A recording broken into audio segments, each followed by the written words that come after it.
नमस्कार, मैं हूं शरद द्विवेदी और आज का हमारा मुद्दा है सोनम, शादी, साजिश और समाज। जाहिर है ये एक ऐसा मसला है जिसके कई अलग अलग विश्लेषण के सिरे, एनालिसिस के डायमेंशंस आपके और हमारे सामने हैं। कुछ लोग इसे कथित रूप से स्त्रियों के बदलते व्यवहार से जोड़ रहे हैं। कुछ लोगों का कहना है कि ये कलयुग का चरम है। कुछ लोगों का कहना है कि अब स्त्रियां और अधिक पुरुषों को परेशान करने की तरफ या अब उन पर हिंसा से जुड़े हुए इस तरह के नृशंस कांड करने की तरफ बढ़ रही हैं। लेकिन इन सब बातों में तात्कालिक प्रतिक्रिया से ज़्यादा कुछ नहीं। अभी भी ये सही बात है कि समाज अक्सर, आज ही नहीं कि 2025 की हम बात करें, पहले भी देखें तो कभी इन मसलों पर बहुत गंभीरता से सोचकर किसी नतीजे तक पहुंचा हो, ऐसा नहीं था। ये राजा राम मोहन राय थे, ये कबीर थे, ये विवेकानंद थे, ये शंकराचार्य थे और ऐसे ही अनेक सोशल रिफॉर्मिस्ट संत, जो भी आप कह लीजिए, सामाजिक सुधारवादी, जिन्होंने समाज की इन विकृतियों की तरफ इशारा किया और उनके जड़ तक पहुंचने की कोशिश की। आज भी हम इस सब्जेक्ट को एक बार देखेंगे, लेकिन पहले देख लीजिए ये रिपोर्ट और फिर हम डिबेट की तरफ चलेंगे।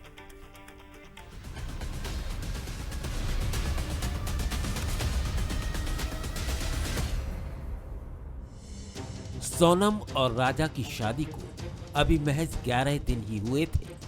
दोनों हनीमून पर शिलोंग गए थे, लेकिन 23 मई को सोनम ने प्रेमी राज कुशवाहा और 3 आरोपियों के साथ मिलकर राजा की हत्या कर दी। राजा पर धारदार हथियार से वार करने के बाद शव को खाई में फेंक दिया गया। हत्या की साजिश में 20 लाख की सुपारी का खुलासा हुआ। सोनम की माने तो उसने परिवार के दबाव में शादी की थी, जबकि वो पहले से राज कुशवाहा से प्यार करती थी।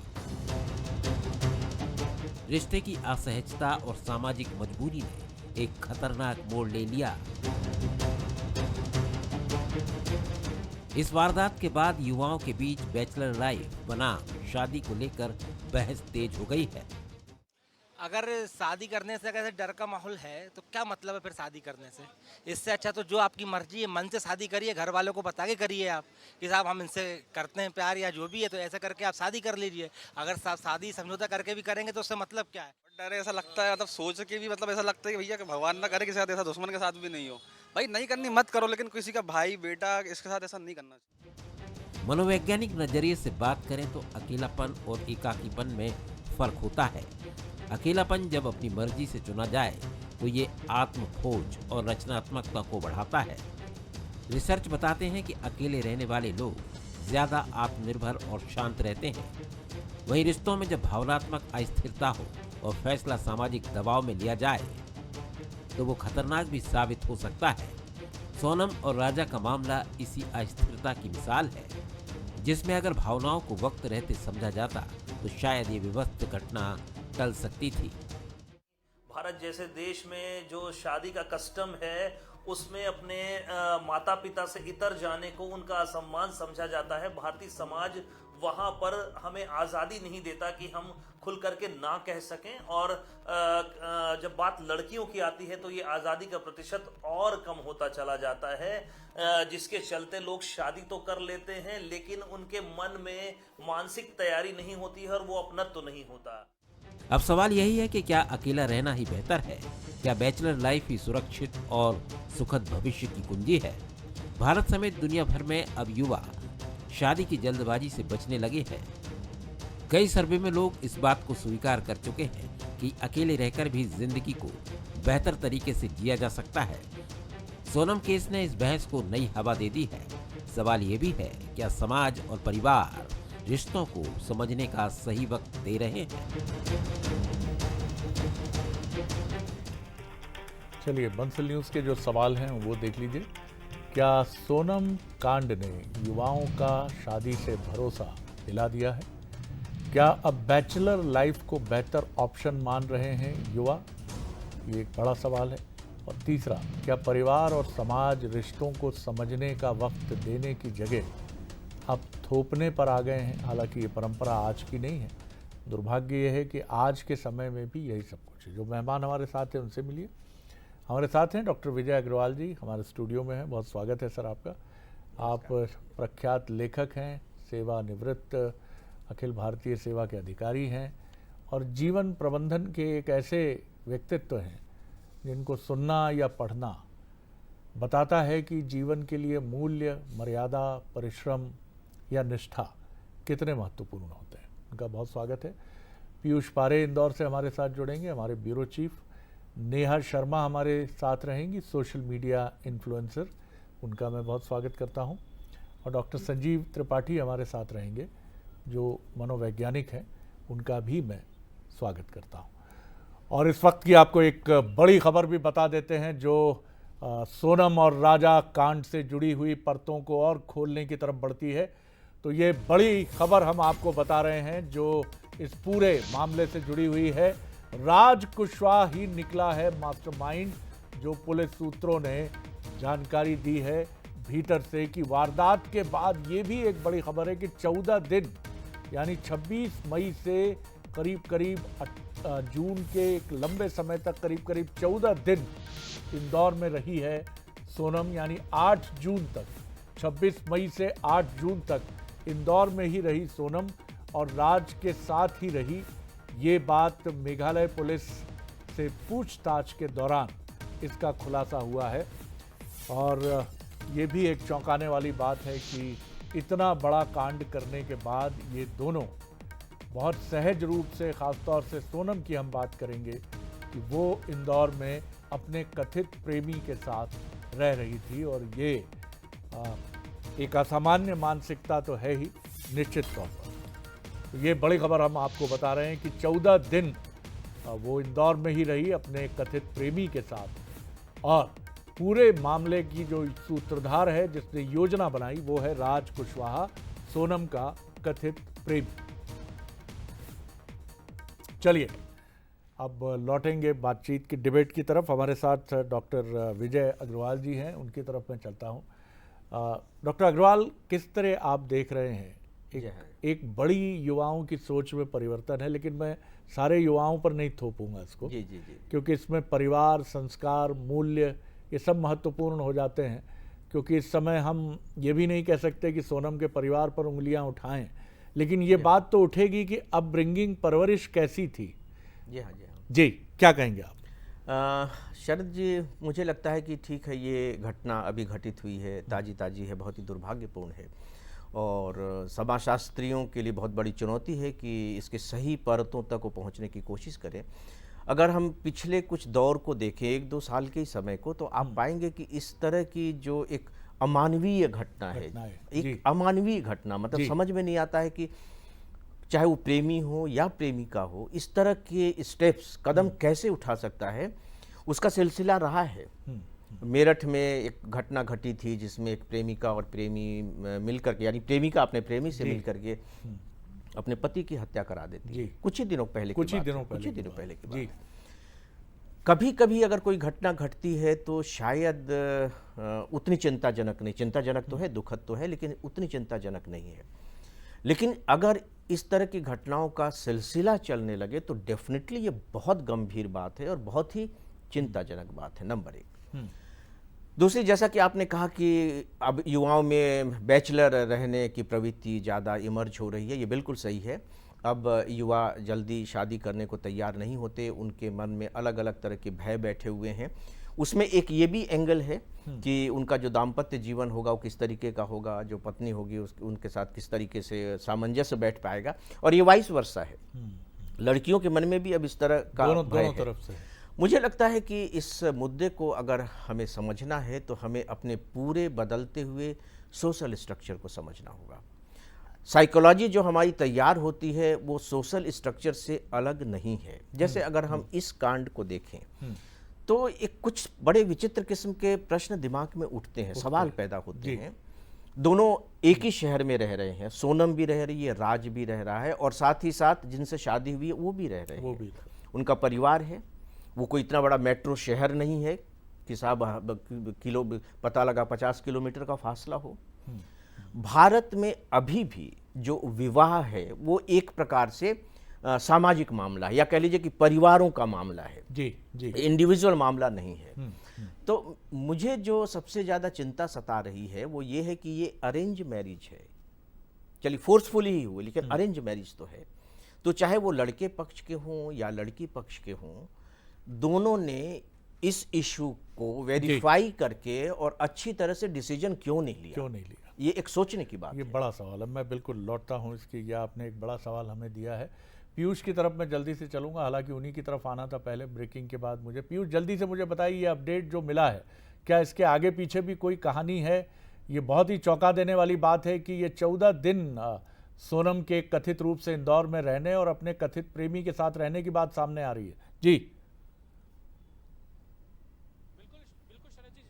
मेघालय पुलिस ने इस पूरे घटनाक्रम को लेकर एक खुलासा किया है, उसमें दो चीजें महत्वपूर्ण है कि राज कुशवाहा जो बॉयफ्रेंड था सोनम का, उसने ही साजिश रची, 11 दिन पहले शादी के प्लान बनाए, ये बड़ा खुलासा है। और अब ये लगभग तय हो चुका है कि इस पूरे जो है हत्याकांड का मास्टरमाइंड राज कुशवाहा था। दूसरा, 14 दिन यानी कि हत्या के बाद में 2 दिन बाद इंदौर ये पहुंचे थे और उसके बाद में 14 दिन तक यहाँ रुके।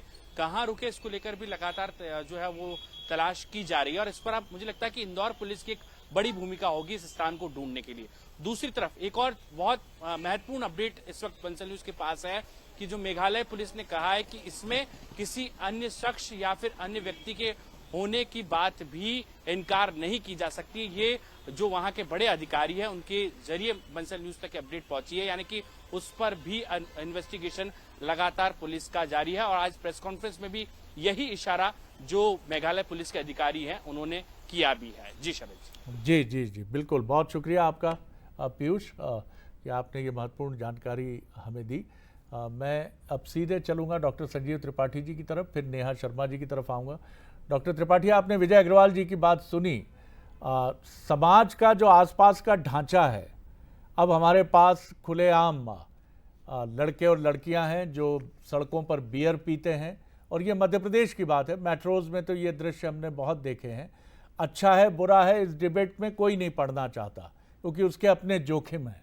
चलिए उस पर हम भी नहीं जाते, क्या अच्छा है क्या बुरा है। अब हुक्का लाउंज है, खुलेपन की इंतहा है, खुलेआम एक दूसरे से मिलना है, ये भी, इस पर भी हम टीका टिप्पणी करने वाले कोई नहीं है, उनका जीवन है। लेकिन जो सामाजिक ये ताना बाना है, इसका असर क्या विवाह नाम की संस्था पर भी पड़ा है? लड़की ये सोचती है कि लड़का जिसके साथ मैं घूमती थी वो जब इतना खुला था तो मेरा होने वाला हस्बैंड भी हो सकता है वो भी बहुत खुला हो, उसकी भी 4 गर्लफ्रेंड हो। और इसी तरह जो पुरुष है यानी लड़का है वो भी ये सोचता है कि ये लड़की कहीं बियर तो नहीं पीती थी शादी के पहले, इसके भी तो 4 बॉयफ्रेंड तो नहीं थे, इसका भी तो मैं मोबाइल चेक करूं। जी जी देखिए, इसमें बहुत सारे पहलू हैं। चूँकि मैं मनोवैज्ञानिक हूँ तो एक मनोवैज्ञानिक दृष्टि से ही बात करूँगा। सामाजिक पहलू अपने आप में महत्वपूर्ण है, जैसा अग्रवाल जी ने बताया। तो सामाजिक ढांचा बदला है और वो प्रकृति का नियम है, परिवर्तन तो प्रकृति का नियम है, और उसके साथ हमको भी सीखना पड़ेगा बदलना। हमको भी नई तरीके से अपनी सोसाइटी को नए आयाम देने होंगे, नए तरीके की शिक्षा देनी होगी, वो एक अलग मैटर है। तो सही या गलत की बात तो अपन नहीं कर सकते कि समाज में क्या गलत है क्या सही, वो तो हमेशा से रहा है। हमेशा से किसी भी युग की बात करें, हमेशा सही और गलत साथ में चलता है। मैं इस केस में देख पाता हूँ यहाँ पर एक बहुत सारी चीज़ें, जैसे परवरिश वाला मामला है, जैसे वो हमारे साइकोलॉजी फील्ड में आता है कि परवरिश से एक मुद्दा था कि क्या परवरिश अच्छी नहीं हुई, क्या कुछ गलतियाँ करते हैं माता पिता जिसकी वजह से बच्चों में इस तरह के व्यवहार देखने को मिलते हैं। तो डेफिनेटली परवरिश का प्रभाव पड़ता है, और उसकी वजह कई बार ये होता है कि हमारा सामाजिक ढांचा बदला। ये तो है कि पहले जो जॉइंट फैमिली होती थी अब न्यूक्लियर फैमिली हुई है। कई बार माता पिता के पास टाइम नहीं होता है, या फिर एक मोबाइल का युग आया है तो उस वजह से माता पिता भी मोबाइल में कई बिजी हैं, बच्चे भी बिजी हैं। तो एक जो संस्कार प्रॉपर जाना चाहिए, जो एक प्रॉपर कम्युनिकेशन बेटे और बच्चे के बीच में होना चाहिए जिससे वो संस्कार डेवलप होते हैं। या फिर हो सकता है कि उस फैमिली में भी पैथोलॉजिकल फैमिली ट्रेट्स हों, उसमें आपस में माता पिता के झगड़े हो सकते हैं, बच्चे के लिए इग्नोरेंस हो सकता है। तो ऐसे बच्चे जनरली इस केस में जो मैं देख पा रहा हूँ, और मैंने एक इंटरव्यू में अभी पहले भी ये बताया था कि मुझे लगता है कि इस बच्ची में कहीं ना कहीं एंटी सोशल पर्सनैलिटी वाले ट्रेट्स हैं। तो बहुत सारे पर्सनैलिटी डिसऑर्डर होते हैं, उसमें एक एंटी सोशल पर्सनैलिटी डिसऑर्डर होता है, और सभी पर्सनैलिटी डिसऑर्डर में एक चीज़ बड़ी कॉमन होती है कि उनका चाइल्डहुड कहीं ना कहीं ट्रॉमेटिक होता है। या तो बहुत ज़्यादा रिस्ट्रिक्टेड किया गया उनको, या बहुत ज़्यादा उनको अभावों में रखा गया है, या उनके साथ मारपीट की गई है, या मुझे अच्छा माहौल नहीं मिला है जिसमें वो बढ़ सकते थे, या फिर ओवर पैम्पर्ड भी हो सकते हैं, कई बार ऐसा हो सकता है कि बहुत ज़्यादा ही ध्यान रखा गया हो। तो ऐसे बच्चे जो पर्सनैलिटी डेवलप होती है, अगर हम एक पौधे को डेवलप करते हैं तो हम ध्यान रखते हैं कि उसको प्रॉपर नर्चर मिले, उसको पूरी सुरक्षा मिले, उसको हर समय पे एक पूरी केयर मिलती रहे, तो एक जी। व्यक्तित्व भी ऐसे ही विकसित होता है। ये तो आपने केयर ठीक अगर कहा। उसको मिलती है तो वो डेफिनेटली जी। वो एक व्यक्ति अच्छा होता है। मैं लौटता तो हूँ, इस मैं केस में लौटता पूरी हूँ। संभावना है, जी, और मैंने जी। इसमें बताया भी है। जी, जी, नहीं, बिल्कुल आपने कुछ और ठीक कहा बोलना चाह सर, रहे हैं? आपने हाँ। ठीक कहा। मैं आप अपनी बात जल्दी से पूरी कर लीजिए 10 सेकंड में, फिर मैं नेहा जी की तरफ चलता हाँ, हूँ। तो जी। मैं ये कहना चाह रहा था कि इसमें जो ये जो ट्रेड डेवलप होते हैं, ये हमारी बचपन से हमको देखने को मिलता है कि उसमें बच्चे में बिहेवियर प्रॉब्लम होगी, वो एग्रेसिव होगा, वो जिद्दी होगा, और इस तरह के ट्रेड्स अगर आपको मिलते हैं, और उसमें मूड स्विंग्स, एग्रेशन, ये बहुत कॉमनली देखने को मिलेगा। तो बिल्कुल। उस समय पेरेंट्स की जिम्मेदारी बनती है कि अगर आपके बच्चे में किसी तरह के नकारात्मक परिवर्तन, व्यवहारिक परिवर्तन आ रहे हैं, तो आप एक प्रोफेशनल हेल्प लें। एक प्रॉपर एक तरीका होता है हर चीज़ से डील करने का, उस तरह से डील करें। तो आप शायद तो आपके बच्चे चेंज की हो शादी सकता कर दी है। आपने जी, और आपको लगा जी। समस्या खत्म हो गई, वो ऐसा नहीं नहीं। बिल्कुल आपने ठीक कहा, और ये वाकई एक बड़ी थ्योरी का हिस्सा है कि बचपन अगर कहीं ना कहीं तनाव, दबाव, हिंसा का शिकार रहा है तो वो बड़ा होकर हिंसा की तरफ बढ़ता है। और इसमें आपने कहा कि एक एंटी सोशल ट्रेट इसमें दिख रहा है लड़की की पर्सनैलिटी में, सोनम की पर्सनैलिटी में। नेहा जी, आज के दौर में अब सोशल मीडिया में मनी एक बहुत बड़ा फैक्टर है। करोड़ों फॉलोअर्स हैं और लाखों की राशि हर महीने आपको मिल भी जाती है अगर आप सोशल मीडिया के प्लेटफॉर्म में बहुत पॉपुलर हैं। और यही वजह है कि अब किसी कस्बे की छत पर पत्नी का ऐसा वीडियो बनाता हुआ फिल्मी गानों पर या लोक संगीत पर पति मिल जाएगा, बनाने वाला पति है, जिसको शायद देखकर हम कहें कि ओह ये क्या हो रहा है। एक छोटी सी लड़की जो स्कूल गोइंग है, उसका वीडियो बनाने वाले उसके माता पिता हैं, क्योंकि वो बहुत पॉपुलर है, पैसा आ रहा है, नाम मिल रहा है। ये भी समाज की एक बदलती मानसिकता का, जहाँ पहले कई जगह प्रतिबंध था, अब नई बहू आती है ससुराल में तो सास, देवर, जेठ, पति सब मिलकर वीडियो बनाकर सोशल मीडिया की पॉपुलर स्टार है। सोशल मीडिया और युवाओं की ज़िंदगी, इसके नकारात्मक असर को आप कैसे देखती हैं? पॉजिटिव तो है ही जी।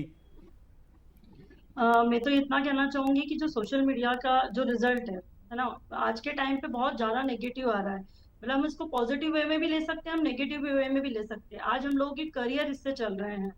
अब आप जैसे बता रहे हैं कि छोटी बच्चियां डांस कर रही है और हस्बैंड अपनी वाइफ के वीडियोस बना रहे हैं, तो इसे कई जगह गलत तरीके से भी लिया जा रहा है। और छोटे छोटे बच्चे मतलब गलत मैसेज भी जाते हैं, गलत कंटेंट रेडी करते हैं। तो मैं ऐसा कहना चाहूंगी गवर्नमेंट से कि मतलब इस तरह के कंटेंट पे बैन लगाना चाहिए। मेरा भी बेटा छोटा है, 4 साल का है। मेरे को सबसे ज्यादा प्रॉब्लम ये होती है जब वो यूट्यूब शॉर्ट्स देखता है। तो मतलब वो ऐसे शॉर्ट्स होते हैं कि अपन बिल्कुल भी नहीं चाहेंगे कि इस तरह की लैंग्वेज मेरा बच्चा सुने या इस तरह के कंटेंट देखे। मतलब 5-5, 6-6 साल के बच्चे रिलेशनशिप जैसे इस पे मतलब वीडियो बना रहे हैं। तो मतलब कहीं ना कहीं इस तरीके के कंटेंट पे भी बैन होना चाहिए, और इस तरह के इन्फ्लुएंसर पे भी कुछ ना कुछ कार्रवाई होनी चाहिए, और इस तरह के कंटेंट को कहीं ना कहीं रोकना चाहिए। बिल्कुल ठीक कहा आपने। डॉक्टर अग्रवाल, हमारी जो पीढ़ी थी उसकी सुबह होती थी तो दादी या नानी की रामायण और महाभारत से होती थी। बिल्कुल। और हम लोग जो चंदा मामा या अमर चित्र कथा पढ़ते थे, जी तो एक वैल्यू सिस्टम था। गूगल साहब तब हमारी ज़िंदगी में नहीं थे, जी। और ना ये मोबाइल, और ख़ासतौर से स्मार्ट मोबाइल फ़ोन तो बिल्कुल नहीं थे। जी हाँ। आज हम अपने घर में कितने नैतिक होले, लेकिन जैसे ही हम घर की चौखट से बाहर कदम रखते हैं एक अलग ही दुनिया होती है। बिल्कुल अलग दुनिया, बल्कि बड़ी बहुत ही विपरीत दुनिया है जो जी। बाहर की दुनिया है, जी। बहुत ही विपरीत दुनिया भी। नेहा जी सोशल इन्फ्लुएंसर के रूप में बात कर रही थी। मैं आपके माध्यम से बताना चाहूँगा जो दर्शकों को कि प्लीज़ अभी एक नई फिल्म आई है log out. Log out film मुझे लगता है कि देखी जानी चाहिए। यही सोशल मीडिया के इम्पैक्ट पर है। वो इंडिविजुअल इम्पैक्ट क्या हो रहा है, साइकोलॉजी पर क्या उसका इम्पैक्ट पड़ रहा है। अब जो बात आपने कही है, देखिए कोई भी समाज हो, हम शायद जो वेस्टर्न कंट्रीज है उनको बहुत ही गलत नज़रिए से देखते हैं। जो उन्होंने प्रचार कर दिया है, चाहे वो सही हो गलत, उस नज़रिए से देखते हैं। मुझे दुनिया के 45 देशों में जाने का मौका मिला है। मैंने वहाँ के समाज को समझने की कोशिश की है।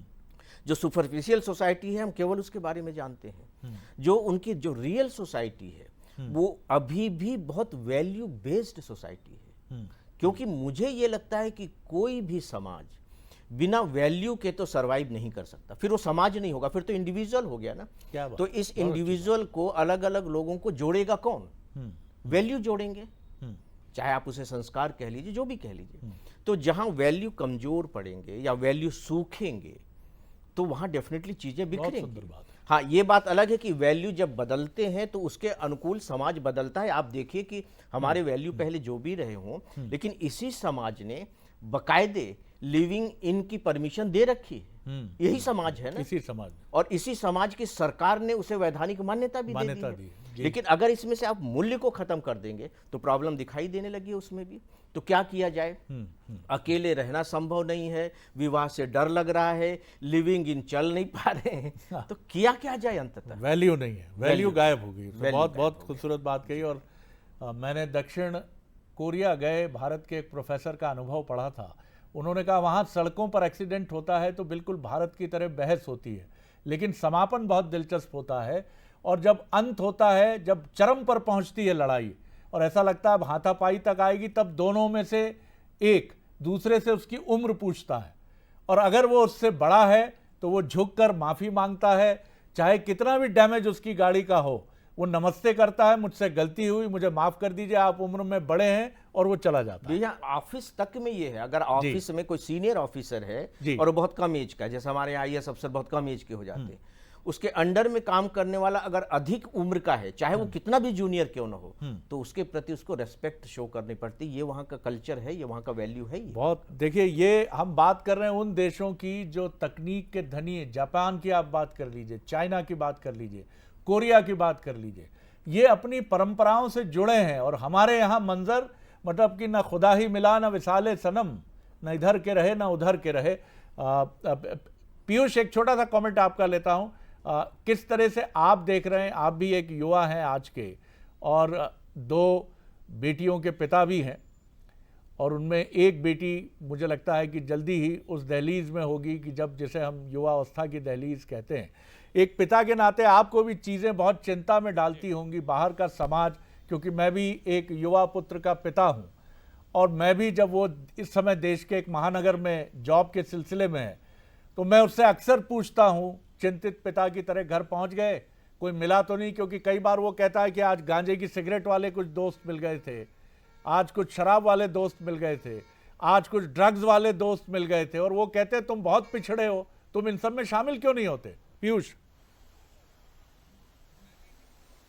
बिल्कुल बिल्कुल शरद जी, ये सवाल जो सोसाइटी में इन दिनों चेंज आया है, जो बहुत ही नकारात्मक तौर पर देखा भी जा रहा है, वहां पर उठना भी लाजमी है। और जिस तरीके का माहौल है, हम देख रहे हैं कि सबसे बड़ी बात है कि परिवारों के बीच का सामंजस्य यहाँ पर कम हुआ है, और यही चिंताएं आज कहीं न कहीं तमाम उन पेरेंट्स को भी सता रही है। और जिस तरीके का कल्चर, युवा जिस कल्चर की तरफ जा रहा है, उसे लेकर भी ये सवाल उठना लाजमी है। लेकिन आप देखें कि इस पर्टिकुलर केस में, जहां पर सोनम के पेरेंट्स को बहुत कुछ पता था राज और सोनम के बारे में, लेकिन वे यही चाहते थे कि ये सब चीजें सुलझ जाएगी राजा से शादी होने के बाद में, लेकिन उन्हें इस बात का अंदाजा नहीं था कि उनकी बेटी इतना बड़ा कदम उठा लेगी कि अपने ही पति का यहाँ पर कत्ल कर देगी। तो ये एक बड़ा विषय है, और ये जी बिल्कुल बिल्कुल बड़ी बात है। मैं चलूंगा डॉक्टर त्रिपाठी की तरफ। डॉक्टर त्रिपाठी, वैल्यू खत्म तो सब कुछ खत्म। हमें वो कहानी बचपन में पढ़ी याद आती है, खड़क सिंह वाली, एक संत का घोड़ा एक डाकू चुरा लेता है। संत भी वैल्यू दिखाता है कि तुमने भिखारी बनकर घोड़ा लिया है, किसी को बताना नहीं तो लोग भिखारी को भीख नहीं देंगे। और वो संत घोड़े से बहुत अटैच है, और वो डाकू भी चुपचाप घोड़ा उनके घर छोड़ आता है। यानी दोनों, तो डाकू भी वैल्यू को फॉलो कर रहा है। हम 80 के दशक में चंबल के डकैतों के बारे में सुनते थे कि वो घर की महिलाओं के पैर छूते थे, कहते बहन जी आपको कुछ नहीं करेंगे, आप हमारी मातृतुल्य बहन हो, प्रणाम है आपको, हम लूट के चुपचाप चले जाएंगे। वैल्यू हर तरफ से गायब है। जी हाँ, ये तो कहा जा सकता है कि जैसे जैसे आधुनिकता बढ़ी है, जैसे जैसे समाज आगे बढ़ा है, ये तो है कि लोगों की वैल्यू कम हुई है। और ये वैल्यू आती थी जॉइंट फैमिली से। कम्युनिकेशन गैप खत्म हो गया, कम्युनिकेशन गैप बढ़ गया, मतलब लोग बात नहीं कर रहे हैं। अब पहले जो बच्चों को एक प्लेटफॉर्म मिलता था, वो प्लेटफॉर्म अब खत्म हो गया। बच्चों पर किताबों का बोझ इतना ज़्यादा है, स्कूल जाते हैं, फिर ट्यूशन जाते हैं, फिर किसी एक्टिविटी में जाते हैं, और माता पिता के पास समय नहीं है। तो वो जो वैल्यू आती थी, वो जो ट्रांसफॉर्मेशन होता था, वो खत्म हो चुका है। तो ये तो हमें मानना पड़ेगा कि ये बदलाव तो आया है, लेकिन अब उसका अल्टरनेटिव क्या हो सकता है? उसका अल्टरनेटिव क्या, हम स्कूल लेवल पर कुछ ऐसा शुरू करें। हमारे उसमें होता था नैतिक शिक्षा, शायद वो भी खत्म हो गया आजकल। तो नैतिक शिक्षा की दोबारा ज़रूरत है, और हमको इस तरह की चीजें सिलेबस में शामिल करनी चाहिए, बिल्कुल, इस तरह बिल्कुल। की वर्कशॉप्स करनी चाहिए जिसमें हम इन मुद्दों पर बात करें और उन जी, बच्चों को जी, बहुत कुछ जी, सीखने का मौका मिले। बिल्कुल ठीक कहा आपने। नेहा जी, कंक्लूडिंग आपका छोटा सा कमेंट आपका जी। जी। हाँ, एक कंक्लूडिंग रिमार्क आपका, आप जो भी सोच रही हो इस बातचीत को लेकर जी। कुल मिला के मेरा देखो यही था कि जैसे मैंने भी कुछ कंटेंट वगैरह मैं बनाती हूँ, तो उसमें मेरे थोड़े इन्फॉर्मेशन वाले रहते हैं और जो भी अपडेट अभी चलती है। तो मैंने अभी लास्ट वीडियो अपना सोनम और राजा पे से बनाया था। तो सर जैसे बता रहे हैं कि आजकल क्या होता है ना कि पेरेंट्स वाकई में बहुत बिजी हो चुके हैं और कहीं ना कहीं वो बच्चों पे ध्यान नहीं देते हैं और बहुत सारी चीजें हो जाती है और गलत पेरेंट्स भी नहीं होते हैं, कोई पेरेंट्स कुछ गलत नहीं सिखाता है। बट अभी जैसे इनके केस में जैसे राजा ने अपनी मम्मी से ये बात शेयर करी थी कि मम्मी सोनम मुझसे बात नहीं कर रही है, मेरा कॉल अटेंड नहीं कर रही है, इस तरह से बोला था। तो इन लोगों को बिल्कुल थोड़ा सा उस चीज को जी। समझना था, थोड़ा टाइम देना था। वहीं बताते हैं कि सोनम का थोड़ा सा एग्रेसिव नेचर है ना। और कुछ बातें ऐसी आई है कि उसने भी कहीं ना कहीं अपनी मम्मी से बात कही थी कि मैं शादी के लिए रेडी नहीं हूँ। जी, तो थोड़ा जी, सा इस तरीके से फोर्सफुली इस तरीके से नहीं करना चाहिए। पेरेंट्स और बच्चों के बीच में एक ऐसा बिल्कुल, हेल्दी बिल्कुल, रिलेशन होना बिल्कुल। चाहिए आपने ताकि महत्वपूर्ण हम बात अपनी की, पेरेंटहुड की बात की आपने। कंक्लूड मैं इस बात से करूँगा, वैल्यू की बात जो सब ने सहमति जताई है। हम जब छोटे हुआ करते थे, ये 80 के दशक की बात है, तो हम देखते थे कि हर मोहल्ले में, ये बात मैं अक्सर फोरम पर कहता हूँ, कि एक राजू भैया होते थे जो सारे काम करते थे। वो शराब पीते थे, सिगरेट पीते थे, लड़ाइयाँ करते थे, लेकिन नैतिकता उनकी इस मामले में प्रबल होती थी कि मोहल्ले का कोई लड़का अगर किसी सिगरेट शॉप की तरफ गया तो ये राजू भैया गजब के नैतिक हो जाते थे और ये तुरंत डांट लगाते थे, तुम यहाँ कैसे, चलो घर, आज तुम्हारे पिताजी से शिकायत करूंगा, अंकल के पास आ रहा हूं। आज समाज के ये राजू भैया सब गायब है, कहीं कोई राजू भैया नहीं। अब जो राजू भैया है वो कहते हैं सिगरेट पियो, आओ आनंद आएगा, गांजा है इसमें ड्रग्स है। अब ये राजू भैया है। हमने बहुत कुछ खो दिया इन राजू भैया के जाने से, जो एक नेचुरल समाज की सफाई करने वाले व्यक्ति होते थे। क्यों क्यों क्यों, ये सवाल हम सबको अपने गिरेबान में झांक कर पूछना चाहिए। घर बना लीजिए, पैसा बना लीजिए, बड़ी बड़ी बिल्डिंग्स बना लीजिए, लेकिन अगर आपके मन में शांति नहीं है और आप अपने ही परिवार में अशांति के बीज देख रहे हैं तो आप कहाँ जाएंगे। लाइए नैतिकता के उस दौर को जितना हो सके, लाइए मूल्यों को जितना हो सके, नहीं तो ये राजा और सोनम और राज आपके लिए हमेशा एक नाइटमेयर बनकर खड़े रहेंगे। बहुत शुक्रिया आप सभी मेहमानों का।